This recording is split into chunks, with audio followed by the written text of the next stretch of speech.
big one against the Patriots. Next up, a tough one against Lamar Jackson and the Ravens. Tua spoke earlier this week about the way he sees the field in this new Dolphins offense. He had some interesting comments. Take a listen to this. If we have a slant and we have like an over-the-ball player and like another player in the alley and a flat, for me, I can't see because I'm not the biggest guy out there. So if I can't see you, you can't see me, I can't get you the ball. And like spacing with the guys. So if you can't see me, get somewhere to where you can't see me, then I can see you, then I can hit you.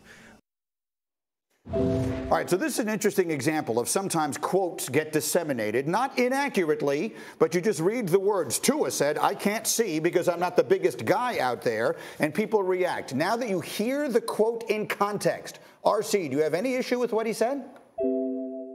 No. And anybody else who's making an issue of what Tua Tagovailoa said just don't like him or they want something negative to say. We've seen this from other quarterbacks. He was just honest about what he's dealing with when he's trying to figure out where to distribute the football. Every quarterback in the world looks for alleys, looks for windows, looks for opportunities to have clear sight. And obviously, if you're only 6 foot, you're not going to be able to stand in the pocket tall and statuesque like we see a Tom Brady, like we see a Justin Herbert. But we've seen many quarterbacks that were of slighter stature be able to find ways to get the football outside of the pocket, find lanes to get the football distributed in the middle of the field, and be good football players. I think when you're looking for something negatively to say about someone and the reason they haven't succeeded to the level that was expected of them when drafted, you want to knock some of the things that you say, oh, those measurables said that when they were coming out of Alabama.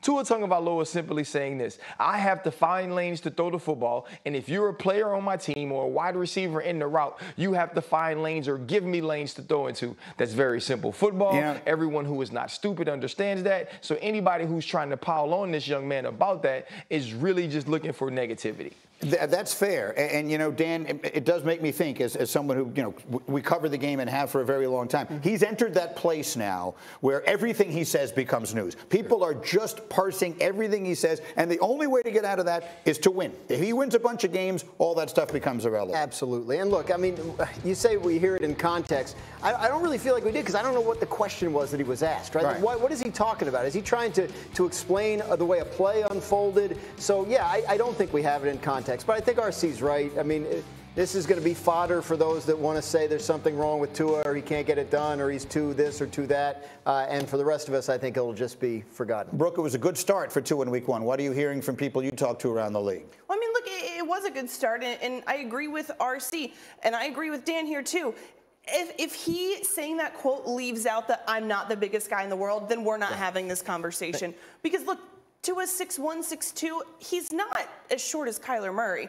This is an issue I think that he can definitely have because he is a smaller guy. He is not the biggest guy in the world. He's not Brock Osweiler back there. But let's be honest. I mean, if he leaves that out, if we can just edit that out, then it's fine.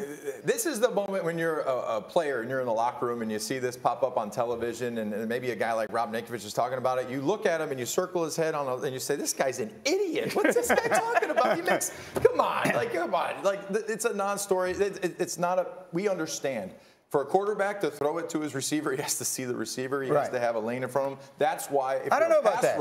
I've seen Patrick Mahomes throw the ball to people that he definitely can't see. Give me the no look. But I would say this: playing against Drew Brees or even Tom Brady, when you're playing guys like that, you want to take the 6'8", 320-pound mammoth of a man and put him in front of the quarterback and make him have to look around people and throw the ball through those big, tall trees.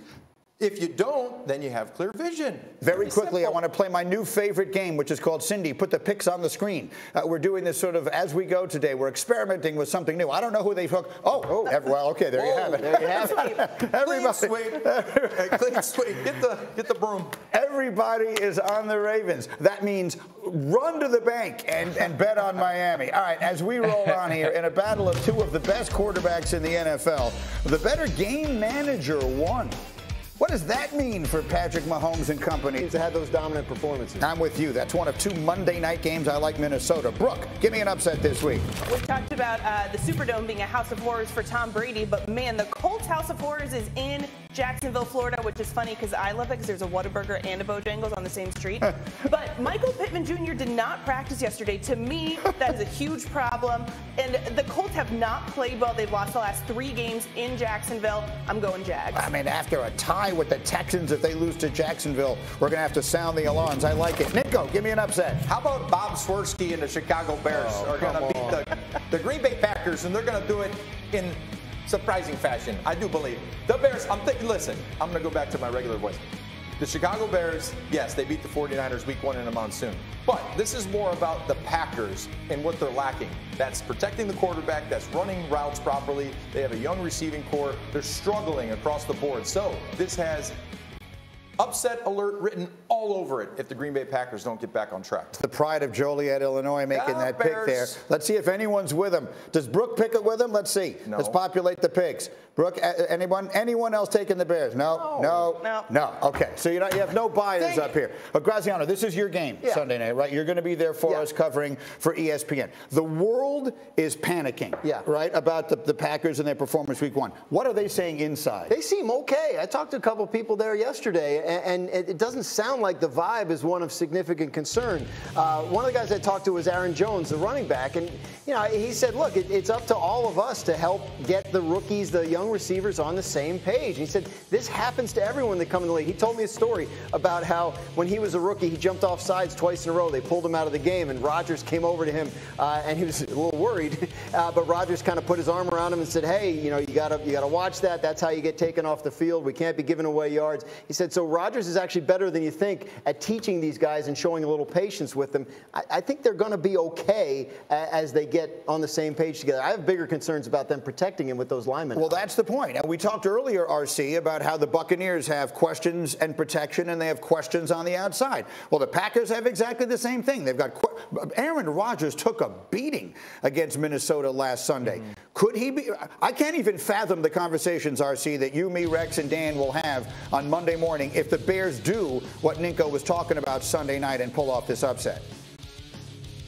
Well, what the Green Bay Packers have to be smart about is the way that they approach playing football this week. That Aaron Jones and A.J. Dillon have to be involved early in the run game. But the difficult part about that is when you're missing starting tackles, when you're missing top-tier talent, it's difficult to get the run game started to get you in to play action. Think about the way that game started last week. Watson with the double move on Patrick Peterson with an opportunity to catch a 75-yard touchdown, and he drops it. And it only got worse from there for the wide receiver core.